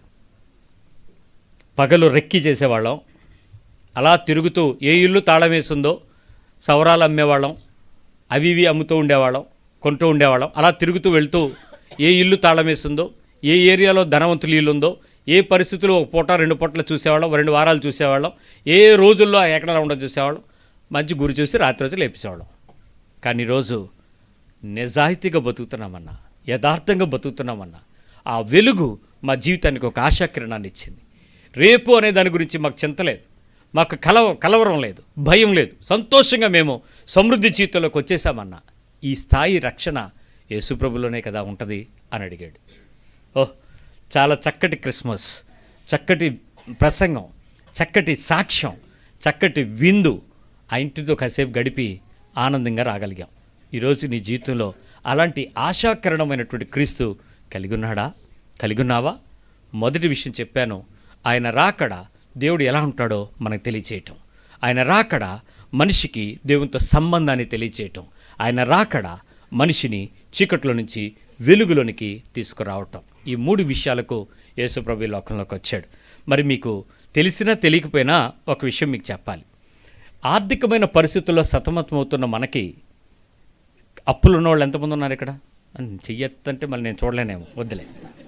అందరికీ ఎంతో అంతో కొంత ఖచ్చితంగా అప్పులు ఉన్నాయి. ఈ పిల్లలకి కూడా తప్ప అందరికీ అప్పులు ఉన్నాయి. ఈ అప్పులు ఉన్న వాళ్ళందరికీ దేవుడే దిక్కు కదా. మనం చెప్పే మాట అదే కదా, దేవుడే చూడాలి అని. దేవుడే చూడాలి కాబట్టి దేవుడు ఒక పెద్ద ఆర్థికవేత్తను సృష్టిస్తే బాగుండేమో. ఏది అమర్త్యసేన్ లాంటి ఆర్థికవేత్తనో, లేకపోతే నరేంద్ర మోడీ లాంటి ఆర్థికవేత్తనో, లేకపోతే మన చంద్రబాబు నాయుడు లాంటి సంపద సృష్టించే ఆర్థికవేత్తనో తయారు చేసి ప్రపంచానికి ఇస్తే సరిపోయేదేమో. అలా చేయలేదు దేవుడు. ఆరోగ్యం ఆవిడకొద్దు, పట్టుమాగో ఈ చిన్నపిల్లలు కూడా కూర్చోలేకపోతున్నారు, కాళ్ళు కింద మీద సాగదీస్తున్నారు. ఏటి సేవ, ఏటి శ్రమ, పండగ పూట కూడా కింద కూర్చోవటం అన్నట్టుంది. తప్పట్లేదు, ఎందుకంటే తినే పదార్థాల్లో సత్తు తగ్గిపోయింది, కల్తీ పెరిగిపోయింది, ఎండలో తిరగటం లేదు, శరీరానికి కావాల్సిన సౌఖ్యాలు పెంచేసుకున్నాం. పరిస్థితులు ఎక్కడ చూసినా శరీర అవయవాలను కదిలించడం కంటే ఉన్న వాటిని పదిలంగా దాచుకోకపోతే ఇరిగిపోతాయి అన్నట్టుంది, బ్రిట్లు అయిపోయినాయి అన్నీ. ఇలాంటి పరిస్థితుల్లో దేవుడే ఈ ప్రపంచానికి ఒక మాయా మంత్రం చేసి ఒక మూలికనో ఒక లేహియానో తయారు చేసి ఒక వైద్యుడిని తయారు చేసి ఇదిగో నేను మీకు వైద్యుడిని ఇస్తున్నానని దేవుడు చెప్పచ్చుగా, చెప్పలేదు. మనుషులందరికీ జ్ఞానం కావాలి, తెలివితేటలు కావాలి, మరి వివేచన కావాలి, వివేకం కావాలి. వీటన్నిటికీ మనుషులకు గురువు కావాలి, బోధ కావాలి. ఎవరైనా చెబితే, ఎవరైనా నేర్పిస్తే, నేర్చుకుంటే ఖచ్చితంగా వాళ్ళు విజయవంతంగా మారుతారు. అలాంటి నేర్పించుకోవడానికి కావలసినటువంటి ఓ మంచి డిగ్రీలు, డిప్లొమాలు, డాక్టరేట్లు కలిగిన ఒక ప్రొఫెసర్ని తయారు చేయొచ్చుగా దేవుడు. ఇదిగో నేను మీకు ఒకరికి ప్రొఫెసర్ని తయారు చేస్తున్నాను, ఇతడు మీకు చీకట్లో నుంచి వెలుగులోకి నడిపిస్తాడని చెప్పచ్చుగా దేవుడు. అలా చెప్పలేదు. ఈరోజు గొప్ప గొప్ప తత్వవేత్తలు బోధించి అనేక మందిని ప్రభావవంతం చేశారు, చాలా గొప్ప ప్రభావవంతంగా చేయగలిగారు. అలాంటి పరిస్థితుల్లోనంటే లాస్ట్ మంత్లో చాలా పెద్ద గొడవ జరిగింది బాంబేలో. ఎందుకో తెలుసా? చార్లెస్ ఓషో అనేటువంటి ఒక వ్యక్తి కొన్ని సిద్ధాంతాలను ప్రతిపాదించి ఆ ఓషో క్రిస్మస్ని చేయటానికి ఆ సంస్థ వారు ఓ పెద్ద ఆడిటోరియంను బుక్ చేశారు. దానిలోనికి వెళ్ళాలి అని అంటే నువ్వు 2 లక్షలు కట్టాలి, ఓన్లీ 2 lakhs కట్టాలి. ఆ సంస్థ చెప్పిన సిద్ధాంతాల ప్రకారం ఆ క్రిస్మస్ జరుగుద్ది. ఇలాంటి తత్వాలు బోధించేటువంటి లక్షల కోట్ల మంది ప్రపంచంలో ఆరాధికులు తయారయ్యారు. కాబట్టి వీళ్ళందరినీ కూడా ఒక మంచి దారిలో తీసుకొచ్చేద్దామని చెప్పి నేను ఒక తత్వవేత్తను తయారు చేస్తాను అని చెప్పి సోక్రటీస్లో అంటుండో, ప్లూటోలు అంటుండో తయారు చేయొచ్చుగా, చేయలేదు. దేవుడు అలా అనుకోలే. ఈరోజు ప్రపంచంలో ప్రతి ఒక్కరికి కావాల్సింది డబ్బే. అందుకని ఆర్థికవేత్తలుగా తయారు చేసి, వ్యాపారవేత్తలుగా తయారు చేసి, అంబానీ అదానీలాగా కాదు, ఇదిగో మీరందరూ కూడా నా దగ్గరికి వస్తే మీరు నా సంస్థ పేరు చెప్తే చాలు మీకు డబ్బులు వచ్చేస్తాయి అని చెప్పేలాగా ఒక ఫైనాన్షియల్ అడ్వైజర్గా కానీ లేక ఒక బిజినెస్ ప్రొఫెషనల్గా కానీ దేవుడు మనుషులను తయారు చేయడానికి ఉపయోగించుకున్నాడా దేవుని కుమారుణ్ణి? లేదే. మరి ఒక న్యాయాన్ని ఇవ్వాలని, ఖచ్చితమైన మార్గాన్ని చూపించాలని లోకానికి ఏమైనా న్యాయమూర్తిని ఏమైనా న్యాయవాదిని ఏమైనా తయారు చేయాలనుకున్నాడా దేవుడు? తయారు చేయాల. లూకాసు వార్త 2వ అధ్యాయము 11వ వచనంలో యేసు ప్రభువారి గురించి ఇంట్రడక్షన్లో చెప్పిన మాట వినండి. 2వ అధ్యాయము 11వ వచనం, John 2:11. దావీదు పట్టణమందు నేడు రక్షకుడు మీ కొరకు పుట్టియున్నాడు. ఎవరు పుట్టారు? రక్షకుడు. It's a saviour unto us was born. రక్షకుడు పుట్టాడు. బిజినెస్ మ్యాన్ కాదు, ఈజ్ ఎ డాక్టర్ కాదు, ఈజ్ ఎ జడ్జ్ కాదు, మరొక రకమైన ఫిలాసఫర్ కాదు, మరొక ప్రొఫెసర్ కాదు. ఈజ్ ఎ రక్షకుడు, ఈజ్ ఎ డివైన్ సేవియర్. ఈరోజు నీ జీవితానికి నిజమైన రక్షకుడు పుట్టాడని తెలియకుండా నువ్వు చెప్పే హ్యాపీ క్రిస్మస్ ఒక అబద్ధం. నీ ఇంట్లో క్రిస్మస్ అనే పదం చెప్పి ప్రార్థన చేయడం ఒక అబద్ధం. జాగ్రత్త సుమి, ఆయన రక్షకుడుగా పుట్టాడు.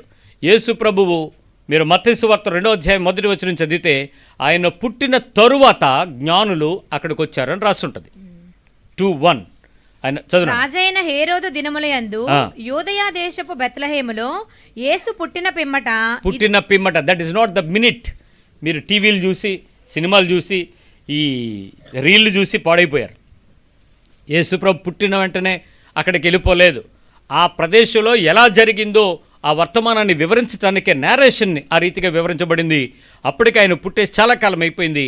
2 సంవత్సరాల లోపు పిల్లలందరినీ కూడా ఎందుకు చంపనాడనంటే కాలము వివరమును బట్టి చూస్తే he was already grown up child. Yesu ప్రభువారు 2 ఏళ్లుగా పుట్టినటువంటి పరిస్థితి అక్కడ. 2 ఏళ్ళు అయిపోయింది అప్పటికే.